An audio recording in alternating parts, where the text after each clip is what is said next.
Ladies and gentlemen, the comprehensive THORnews coverage of all things continues, and so does the strengthening of Tropical Storm Hanna in the Gulf of Mexico. And I've put out so many red alerts in the last 5 days, I've gotten blue in the face. I mean, that's just an expression. Technically, my eyes are red, and I have a headache because I cried a lot because Taylor Swift's new album was so good. But that is both here and there, and I'm just trying to say, yeah, dude, this is a real situation. And this storm we're looking at has over 24 hours over the hot waters of the Gulf of Mexico to continue to intensify and develop. Frank's weather talking about the convection appears to now be progressing around the northern edge of Hanna. This is often where wraps around may fail, so important to see if it will overcome the shear and manage to do so sooner rather than later. And so Hanna's going to continue to strengthen and intensify. It's only a matter of how fast, how soon. And so if we get a wraparound, it could intensify pretty fast. And so it's already at the door of hurricane strength at about 1,000 millibars. Last time I checked, I would guess it might even be to 999 right now. So everybody needs to be prepared. Don't get too hung up on categories because this thing has a chance to bring hurricane levels of rain, even if it stays a tropical storm. But baby, I see boiling, toiling, and troubling. I said that wrong. Oiling, boiling, toiling, trouble. I don't know, dude. I'm saying this is like a red alert with inside of a red alert. Like, look at that thing grow and think it's got 24 more hours to go. So we got Tropical Storm Hanna. We got Gonzalo. Where are you? Right there.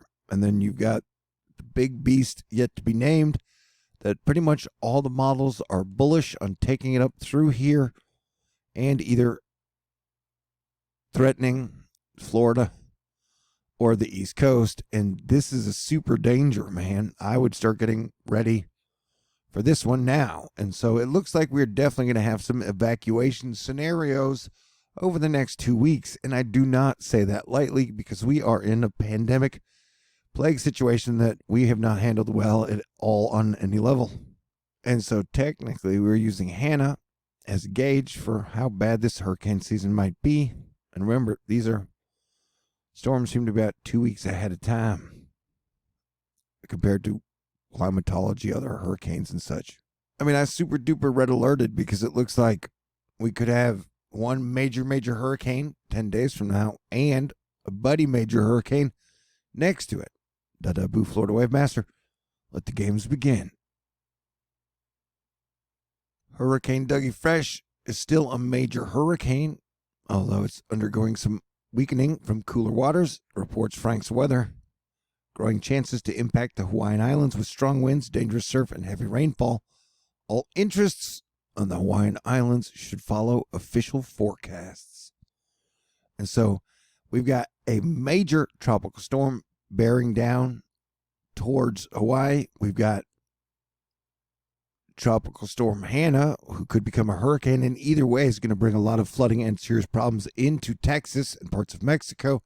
We've got Gonzalo, who's like a little stealth fighter, like forget about, don't worry about, but we definitely need to be watching and preparing for him. And then you got the big badass beast that all models are basically saying it's going to hit the United States. And the models have basically been saying that for a couple of days now. So, and look at this thing. So I'm just keeping you guys posted. This is juicy and big. And then look at the size of look at the pulses of, this is precipitable water willing to participate in a storm event. And so this thing is going to have some heavy rainfall. I think the models are undershooting it as far as how much rainfall. I definitely think that some parts could get over 10 inches, depending on how bad it gets, possibly 15 to 20. Super, maybe just a few areas, but I definitely think some areas are getting over 10. This is going to be a heavy, heavy rain and flood event. Look at that. It's almost like the head of the flying V. You see that? That's crazy. And then here's our big bad boy. And there's Gonzalo. I am a little surprised so many people are sleeping on this. It just seems like more people should be being prepared, because this could definitely get more dangerous in the very near future. So Texas, please stay alert, heed guidance from awesome officials, and get prepared, because Hanna is headed to the coast here in Texas. We're going to have heavy rainfall, winds gusting to hurricane force, coastal flooding. So everybody get ready, and I will be around. But we're taking the weird weather watch up a notch. I got a feeling with Hanna, I mean, this thing has 24 more hours to develop before landfall, if not more. So look at it, dude. Watch it grow in pulses. It is pretty major. It is massive. Whether or not it wraps up. If it wraps up, it's going to cause heavier hurricane force winds and more storm surge. Even if it doesn't wrap, this is definitely going to be a super flood machine. So be prepared, stay aware, get ready, and this is just the beginning of the super crazy hurricane season. I got a feeling this hurricane season is going to be a lot like Hurricane 2017 season, which was dangerous, deadly, and damaging. All right, I love you. I love you. Stay cool. God bless everyone.